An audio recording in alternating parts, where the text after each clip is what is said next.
Hello, I'm Charles Kovess, Australasia's passion provocateur.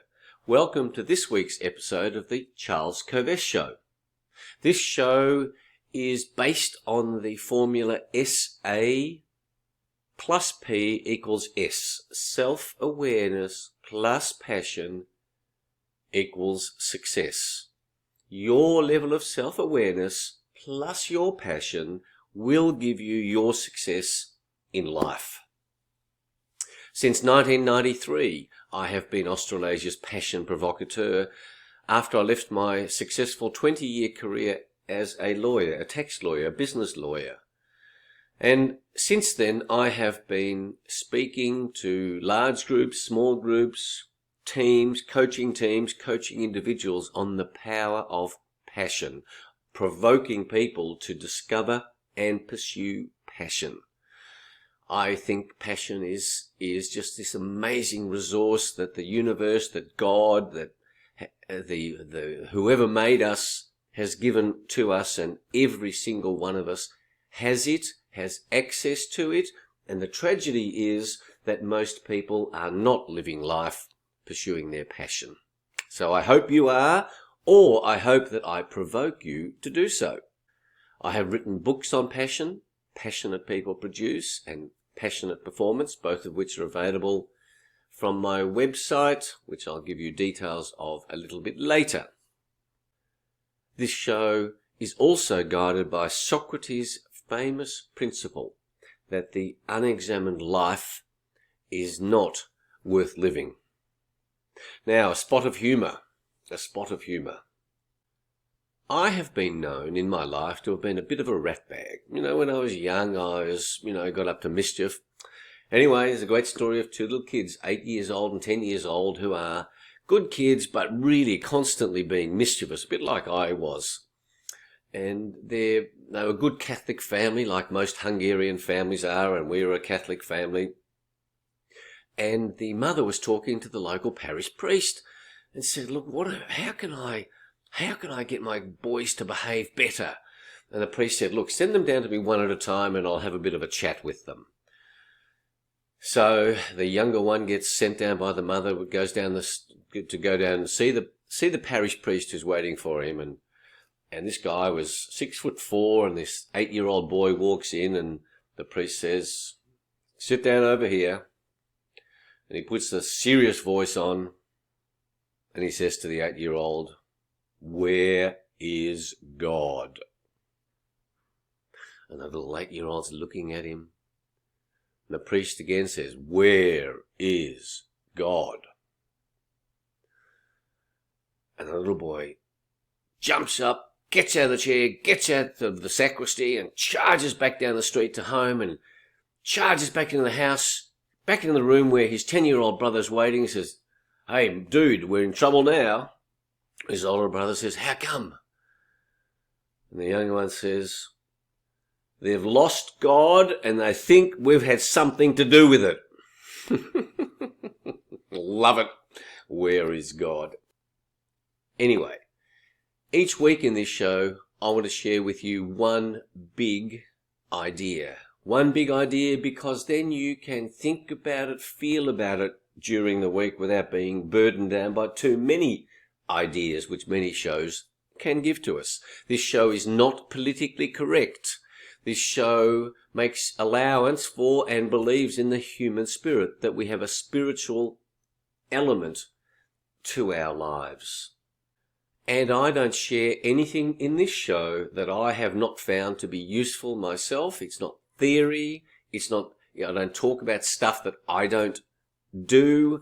And I'm sharing with you the best available information that I have, state-of-the-art information that is practical, is not so highfalutin and theoretical that you can't make use of it in your life immediately. So, the week that's been, here we are, 26th of July 2020, and the state of Victoria, where I live in Australia, introduced compulsory wearing of masks. And I reject the scientific and political and practical reasons for this compulsory wearing of masks. Now, the fundamental question that relates to this masking of human beings is, how deadly is this coronavirus issue? How deadly is it? Like, everything's deadly. Life is deadly. You get into your car, that's deadly. You get into a plane, that's deadly. So to call something deadly is a nonsense. Eating the wrong food is deadly. Drinking too much alcohol is deadly. The WHO, the World Health Organization, says 99% of people who contract coronavirus have 0 or mild symptoms. For some people, it's deadly. Now, there is a direct correlation between obesity, with comorbidities. Of course, if you're in hospital with cancer, you've had cancer drugs for the last 5 years, a flu is going to have a different impact on you than somebody who is healthy. And I absolutely criticise the Australian government and the Victorian government for not taking into account the costs of these masks, the costs of lockdowns, and most governments around the world have been ignoring those costs. The deaths of despair that will flow from these inappropriate responses are going to be far greater than deaths from coronavirus. And again, the facts related to how many deaths are from coronavirus versus somebody dying with coronavirus, and indeed the test for whether you have coronavirus or not is notoriously unpredictable, and governments are making these crazy decisions based on false data, false beliefs, and ignoring relevant facts and factors that go into our human condition. Plus, there's another element. When I put a mask over my face, when I go like this, and you can only see my eyes, our ability to relate to other human beings is hugely impacted. And I wonder what hidden agenda is going on around this whole question. I don't accept that we're getting the whole story. There's another issue in this. What's the game plan? What is the game plan? Does this mean every time there's a risk that someone who's old is going to die, we're going to be in lockdown? What nonsense. And they're not telling us what the game plan is. Now, it was very cold in Melbourne yesterday morning and this morning, but you'll be pleased to know that I was on my bike exercising, and it was very cold and I didn't feel like doing it, and feeling like doing it or not feeling like doing it is going to be relevant to this week's topic, which I'll be sharing with you in a moment. I've been helping a wonderful man called Dr. Colin Benjamin in designing a solution to the amazing unemployment and underemployment levels that have occurred in this country as a consequence of this economic hit. It is now almost 1 in 4 workers who are underemployed or unemployed, 23.9%. And this is going to be a massive impact for years to come if we don't do anything about it.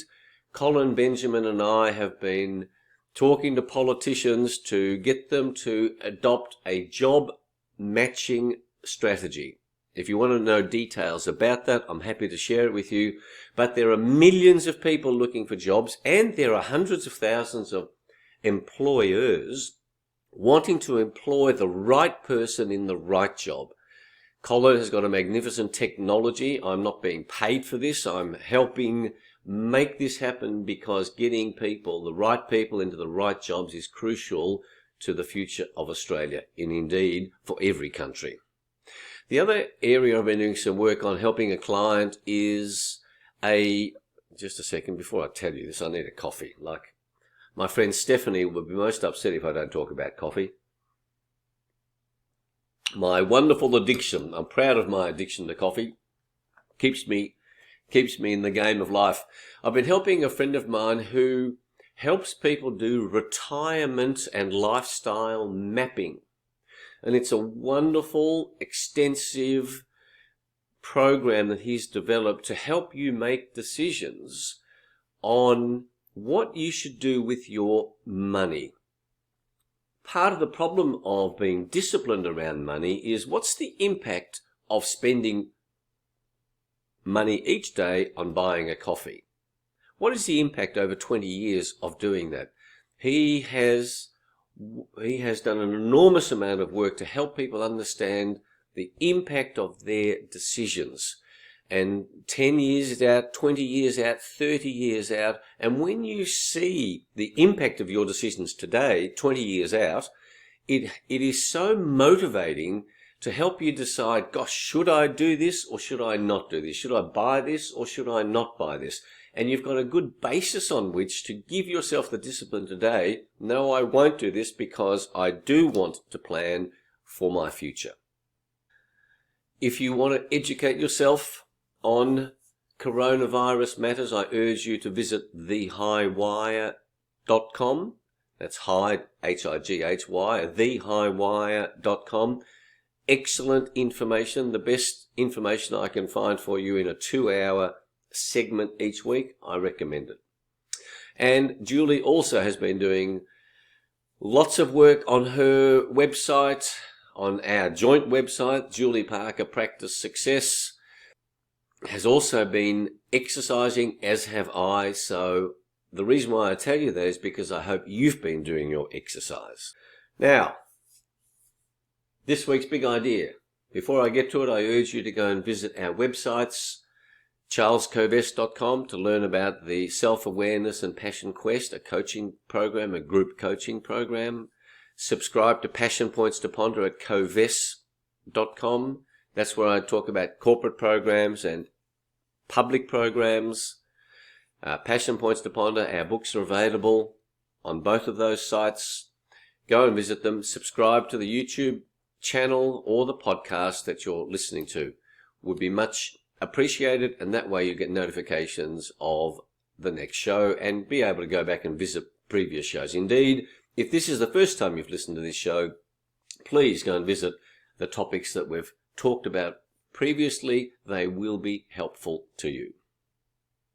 Now, to this week's big idea. How do you make your value judgments? Believe it or not, you are making value judgments all the time. You are choosing between values when you choose to get up early or not get up early.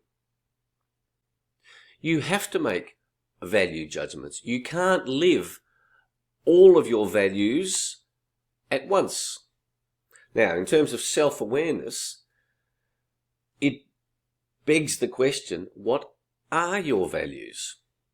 When I work with individuals one-on-one or in teams, I help teams organize, articulate, if you like, or understand what the values are of a business.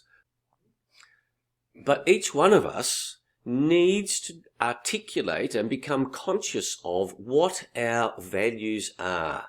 What do you value as most important? I urge you to start with a list of the top 20. Now, I've got a very extensive list of potential values, and you start by bringing it down to 20, the most important 20 for you, and then bring it down to the top 12. It gets far too complicated to have to be guided by more than 12 values. But let me give you an example of values. I'll just run through these, as to the sorts of things that people can value: accomplishment, achievement, adventure, being fit, cheerfulness, comfort, commitment, competition, conformity, control, dedication, a desire to serve, equality, excellence, excitement, enthusiasm, fairness, family, financial rewards, friendship, freedom,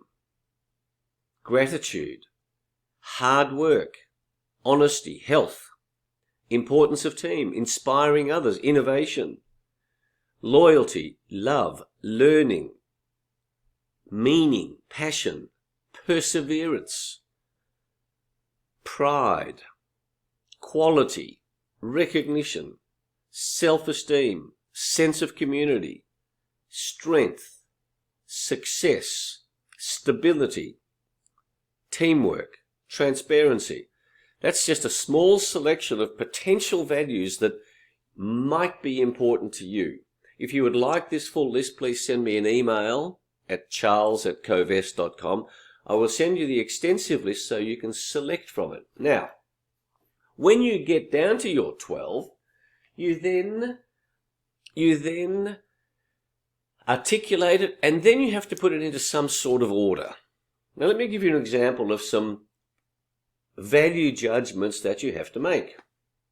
I said before, do you sleep in or get up when you decided the previous night, oh, that's when I want to get up, but then you get lazy and you sleep in? What's the values at play here? What are the values between which you choose? Well, it's between ease, because it's nice taking a life of ease, and achievement, because if I get up early, I can achieve some step in achieving my goals.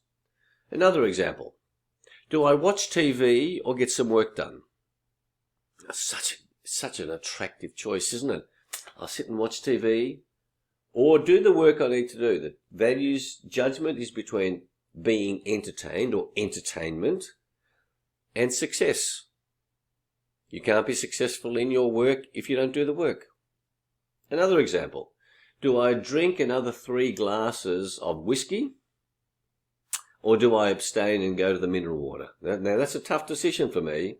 And by making that decision, the values choice is between fun and enjoyment versus discipline.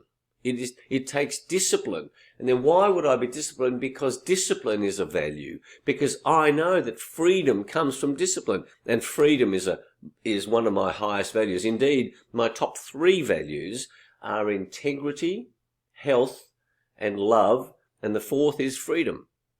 I'm really clear on my values, and I make my value judgments based on my hierarchy of values. Another example: do I eat whatever I like or be careful about my eating? What's the values at play here? That's between eating anything that's totally enjoyable versus strength, because I want to be strong in my decision making. It takes strength to say no. I kid you not, I could stuff my face. I love food. I come from a European family. Food is everything. It's a constant value judgment to say, no, I won't eat. Another example: do I stay in my boring, dull, safe job that kills my passion, or do I take a risk, resign, and become an entrepreneur, or go and join an entrepreneur where I can pursue my passion? That value judgment is between security versus adventure, or security versus passion. Are you sacrificing your passion for security? Now, that's okay if you do that, but do it consciously. And so that's where the self-awareness comes in. Gosh, what do I actually value? And where this leads to is how you feel on a moment-by-moment basis. Because if you are making decisions consistent with your values, you feel pretty good about yourself.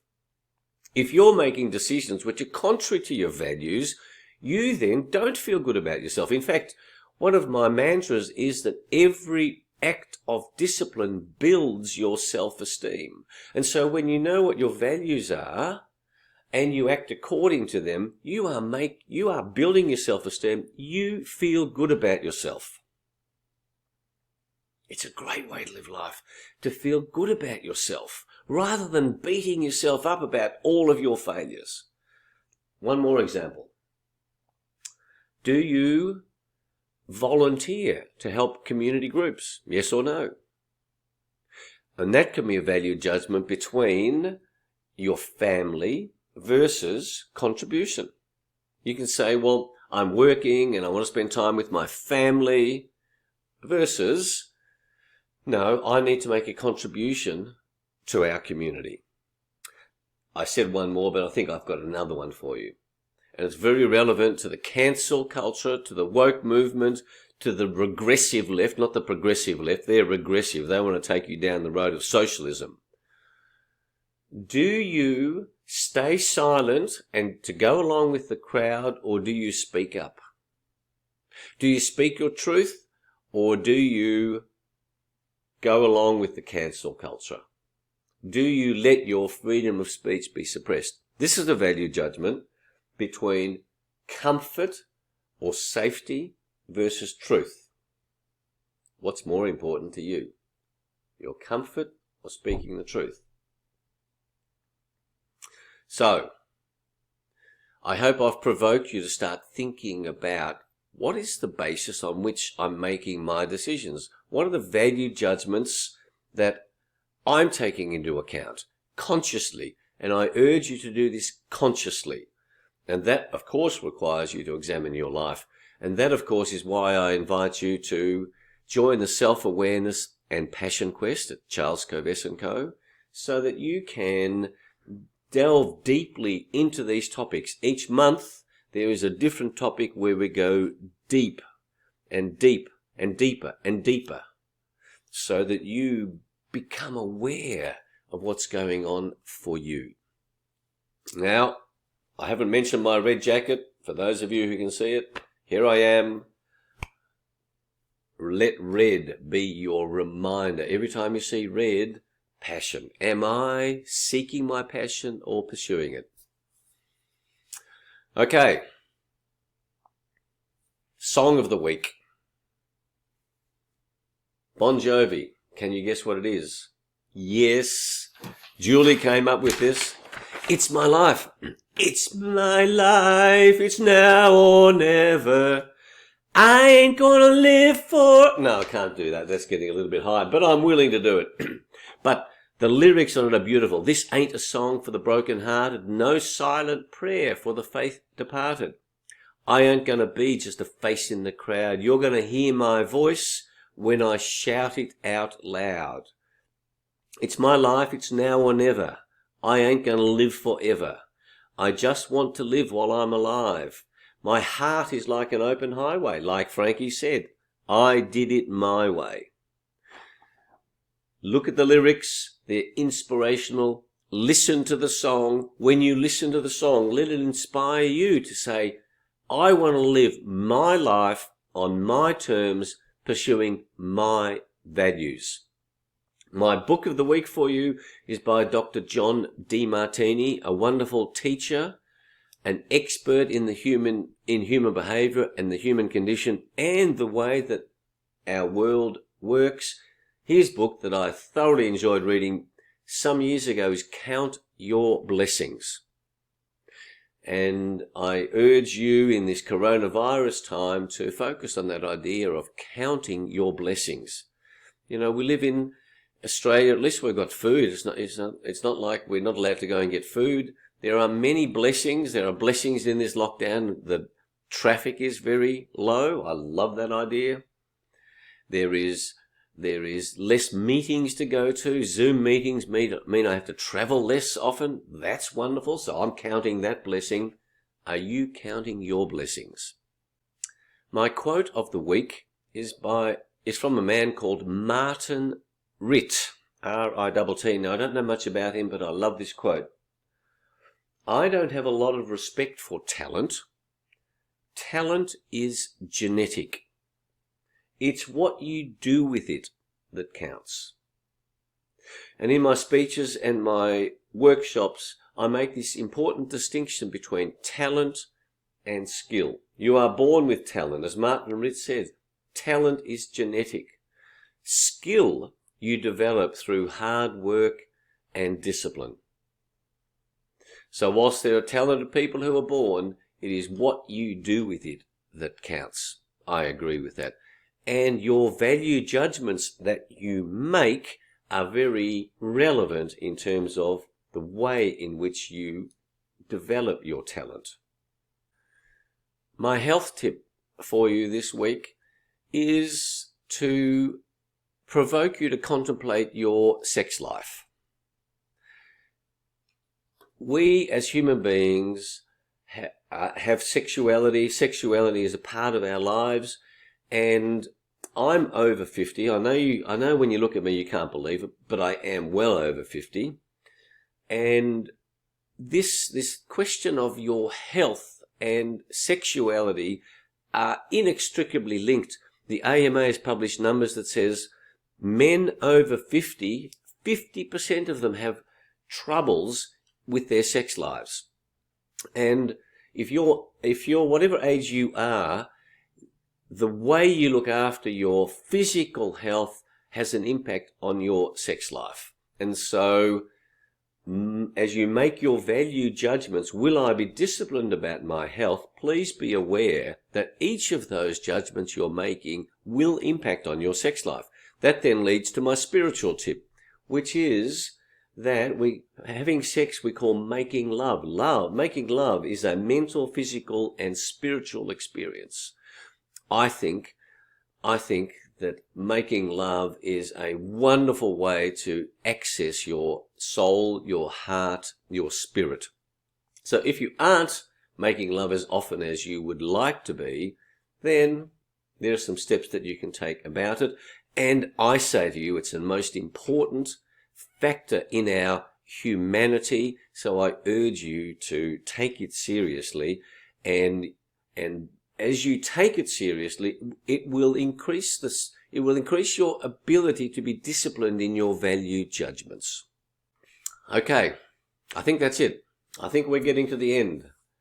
I hope this big idea this week is helpful. I know it has been to clients that I've worked with over the years. Please visit our websites, charlescovess.com, covess.com, subscribe. Any questions that you have, please, you're most welcome to send to me. Remember, if you want a long list of values from which you can choose your top 20, I'm happy to email that to you. I wish for you a wonderful week coming up, a week full of challenge, of passion, of fun, of counting your blessings, of being grateful that you're alive, plenty of laughs. I think I've said to you that I'm chairman of the Australian Institute of Comedy, and I'm on the committee of the Australian Cartoon Museum. I think laughter is a crucial spiritual element, so plenty of laughs for you, physical exercise, and I look forward to being with you next week. Thanks for being with us. Bye.